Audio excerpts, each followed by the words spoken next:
ಪ್ರಜ್ವಲ್ ರೇವಣ್ಣ ಅಶ್ಲೀಲ video pen drive ಹಂಚಿಕೆ ಪ್ರಕರಣಕ್ಕೆ ಸಂಬಂಧಪಟ್ಟಂತೆ ಜೆಡಿಎಸ್ನ 10 ರಿಂದ 12 ಕಾರ್ಯಕರ್ತರನ್ನ ಚಾರ್ಜ್ ಶೀಟ್ನಲ್ಲಿ ಸೇರಿಸಲಾಗಿದೆ. ಖಂಡಿತವಾಗಲೂ ಇದು ಸತ್ಯಕ್ಕೆ ದೂರವಾದ ವಿಚಾರ. ಸರ್ಕಾರದ ವಿರುದ್ಧ ಜೆಡಿಎಸ್ ಶಾಸಕ ಸ್ವರೂಪ್ ಪ್ರಕಾಶ್ ಆಕ್ರೋಶ ಹೊರಹಾಕಿದ್ದಾರೆ. ಪೆನ್ ಡ್ರೈವ್ ಹಂಚಿಕೆದಾರರ ಪ್ರಮುಖರನ್ನ ಚಾರ್ಜ್ ಶೀಟ್ನಲ್ಲಿ ಸೇರಿಸಿಲ್ಲ. ಕೆಲವು ಪ್ರಭಾವಿ ವ್ಯಕ್ತಿಗಳ ಹೆಸರನ್ನ ಇದರಲ್ಲಿ ಕೈಬಿಟ್ಟಿದ್ದಾರೆ. ನನ್ನ ಸಂಬಂಧಿ ಪಕ್ಷದ ಮುಖಂಡರು ಹೆಸರನ್ನ ಸೇರಿಸಲಾಗಿದೆ. ಆದರೆ ಅದಕ್ಕೂ ಇದಕ್ಕೂ ಯಾವುದೇ ಸಂಬಂಧವಿಲ್ಲ. ತನಿಖೆಯ ದಿಕ್ಕು ತಪ್ಪಿಸೋಕೆ ಈ ರೀತಿ ಮಾಡಿದ್ದಾರೆ ಅಂತ ಆರೋಪ ಮಾಡಿದ್ದಾರೆ.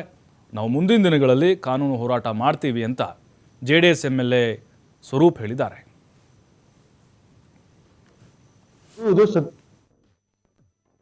ಸರ್ ಪೆನ್ ಡ್ರೈವ್ ಸರ್ ಇದು ಸತ್ಯಕ್ಕೆ ದೂರ. ಅದನ್ನೇ ನಾನು ಹೇಳ್ತಾ ಇದ್ದೀನಿ.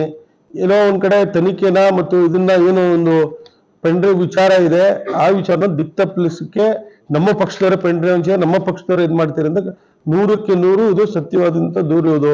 ಯಾವುದು ಕೂಡ ಸತ್ಯ ಅಲ್ಲ ಇದರಲ್ಲಿ. ಇದನ್ನ ಏನೋ ಒಂದ್ ಕಡೆ ಖಂಡಿತ ಪಕ್ಷದಲ್ಲಿ ಯಾವುದು ಕೂಡ ಒಡಕು ಉಂಟು ಮಾಡ್ಲಿಕ್ಕೆ ಸಾಧ್ಯ ಆಗಲ್ಲ. ನಾನು ಹೇಳ್ತಾ ಇರೋದು ತನಿಖೆನ ದಿಕ್ ತಪ್ಪಿಸಕ್ಕೆ ಇಂಥ ಒಂದು ಪ್ರಯತ್ನ ಮಾಡ್ತಾ ಇದ್ದಾರೆ ಸರ್, ಅಷ್ಟೇ. ಅದರಲ್ಲಿ ಏನು ನಮ್ಮ ಪಕ್ಷದವರು ಭಾಗಿಯಾಗಿದ್ರೆ ಅವರು ಕೂಡ ತಮ್ಮ ಮೂಲಕ ನಾನು ಹೇಳಕ್ ಬಯಸ್ತೇನೆ, ತಾವ್ ಯಾರು ಕೂಡ ಧೈರ್ಯಗಿಡೋದ್ ಬೇಡ. ತಮ್ಮಗಳ ಜೊತೆ ಪಕ್ಷ ಮತ್ತು ನಾನು ಕೂಡ ಒಬ್ಬ ಶಾಸಕನ ತಮ್ಮಗಳ ಜೊತೆ ಇದ್ದು ಹೋರಾಟವನ್ನ, ಕಾನೂನಿನ ಹೋರಾಟವನ್ನ ಮಾಡೋಣ ಅಂತ. ಇದಕ್ಕೆ ನಮಗೆ ಸಂಬಂಧವೇ ಇಲ್ಲ, ನಮ್ಮನ್ನು ಕೇಸ್ ಮಾಡಿದಂತಲೇ ಫೋನ್ ಮಾಡಿದ್ರು ನಿನ್ನೆ ಮೊನ್ನೆಯಿಂದ. ಧೈರ್ಯವಾಗಿ ಅದೇನು ಆಗಲ್ಲ, ನಾವು ಮಾತಾಡ್ತೀವಿ, ಕಾನೂನು ಹೋರಾಟ ಮಾಡೋಣ. ನಾವು ತಪ್ಪೇ ಮಾಡಿಲ್ಲ ಅಂದ್ರೆ ನಾವ್ಯಾಕೆ ಭಯ ಪಡ್ಬೇಕು?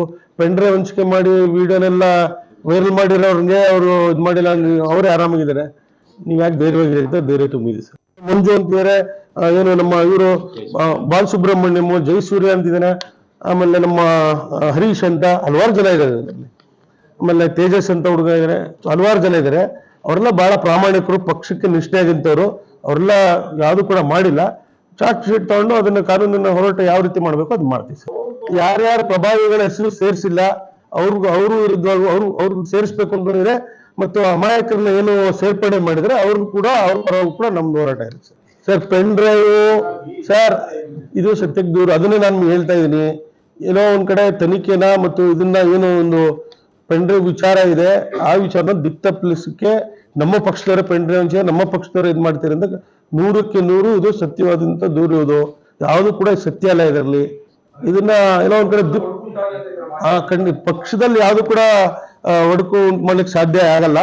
ನಾನು ಹೇಳ್ತಾ ಇರೋದು ತನಿಖೆನ ದಿಕ್ ತಪ್ಪಿಸಕ್ಕೆ ಇಂಥ ಒಂದು ಪ್ರಯತ್ನ ಮಾಡ್ತಾ ಇದ್ದಾರೆ ಸರ್, ಅಷ್ಟೇ. ಅದರಲ್ಲಿ ಏನು ನಮ್ಮ ಪಕ್ಷದವರು